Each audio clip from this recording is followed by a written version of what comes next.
Yes guys, this is Nitty Last and welcome. In this video what we're going to be talking about is some updates in regards to Call of Duty 4 Remastered that Raven Software have been making. Now first of all up is the combat record. Now there is definitely going to be a combat record in Call of Duty 4, so that's great news for a lot of people out there, especially the people that like to be able to follow their KD and obviously their win-loss ratio. Personally for me, I'm not really too fussed on it, just mainly because I like to try out lots of different things and it can harm those kind of stats along the way, so I don't tend to follow it, especially like with making videos and that lot as well. I've got to be trying out a few different things just to see how they actually work, rather than trying to stick with one kind of thing during the whole life cycle of a game.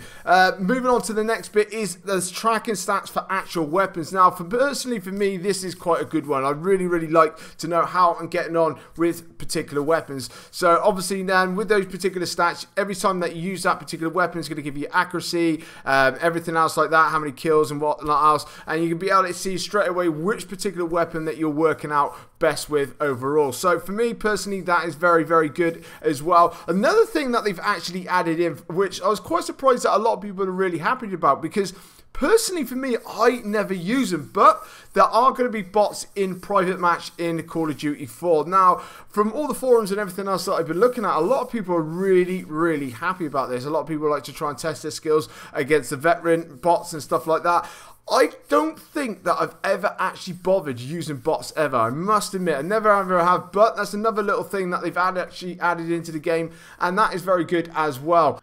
Another thing that they've actually included is an option to be able to disable medals from showing up on your HUD. Now, for me personally, I like to know when I'm earning medals and things like that. So I would personally rather keep that option on rather than turning it off. Obviously, after the game, you'll be able to find out which particular medals that you actually did earn. But for me personally, I think it's a better way to go and actually having them in the game. It just gives you a little bit of a drive, a little bit of incentive while you're actually playing the game. So for me personally, I'd much rather have the medals actually just staying on there. But it's another very good thing that they've actually added in for those people that really do not like to be seeing it. Also, another thing that they've also added in is the number of sensitivity options in the game. Now, they have 20 sensitivity options. Now, that's quite a lot. Obviously, the way that it's going to vary between each one is going to be a lot more slight than what we've got on these particular games at this present moment in time. Personally, for me, like with Black Ops 3, I tend to run with about a 3 or 4 most of the time. I know a lot of people are quite happy running with really high sensitivity. Personally for me, I like to keep it around that sort of area. I know I don't really want to go, especially up into the insane category. I don't know how people play with that, but they've added it in so that you can slightly adjust your sensitivity so that it can absolutely suit your best ways that you like to actually play. So all these little things that Raven Software added in, these are just some of the latest ones that they've actually come about, and they've actually let us know over the last couple of days.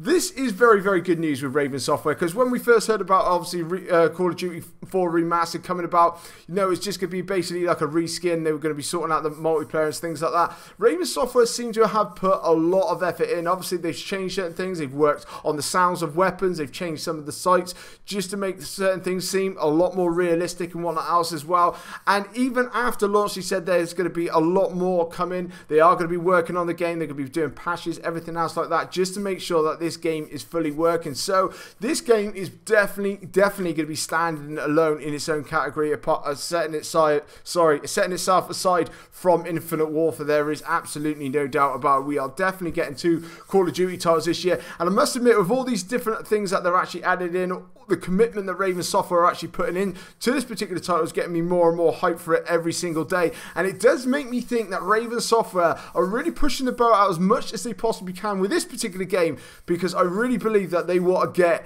in on the cycle of these Call of Duty titles and start making their own. But let me know, guys, exactly what you're thinking about all these updates, all these changes that Raven Software have actually added into the game. It'd be very interesting to see what you think. But anyway, guys, coming up on my screen now is my subscribe button. If you haven't already done so, make sure you're jumping on that. And guys, if you can drop a like for me, it'd be absolutely amazing. This is Nitty Last, and I'll catch you later.